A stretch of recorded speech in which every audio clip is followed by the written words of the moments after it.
Լևոն, հե Լևոն, կգյաս մամուն կողքը։ Արցախցի ընտանիքին 2 շաբաթ ժամանակ են տվել վարձակալած բնակարանն ազատելու համար։ Սահակյանները 1 տարեկան տղայի եւ 3 տարեկան աղջկա հետ դրսում են մնացել։ Տանտիրուհին ասաց, որ ամուսնու եղբորը դեպորտ են արել եւ պետք է տունը ազատեք։ Ամուսինս ասաց, ինչի եք կար ժամանակահատվածում մեզ ասում, եթե դուք պետք է զգուշացնեիք մի ամիս շուտ, ասաց դա իմ խնդիրն է, դա ձեր խնդիրը չէ, սա իմ տունն է, ես պետք է որոշեմ։ Ստիպված սկսեցինք զբաղվել տան փնտրտուքներով, հարցով,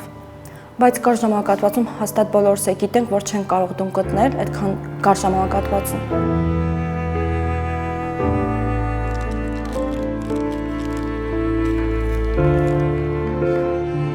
Անգամ ժամանակ չտվեց, թեկուզ 1 շաբաթ ավել մնայինք, մինչև տունը կգտնեինք։ Հիմա մենք գտնվում ենք Արցախի շտաբի շենքում։ Այս պահին մենք ոչ մի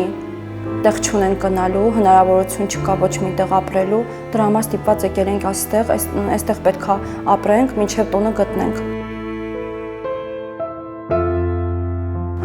Ճիշտն ասած, դա մեզ համար ուղղակի ամոթ է, որ հիմա մենք գտնվում ենք այստեղ,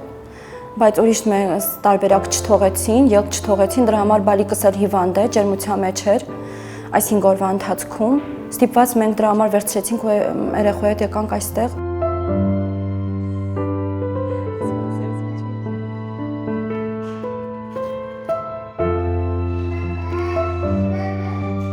Իրերի մեծ մասը գտնվում է ամուսնուս գործընկերոջ ավտոտնակում։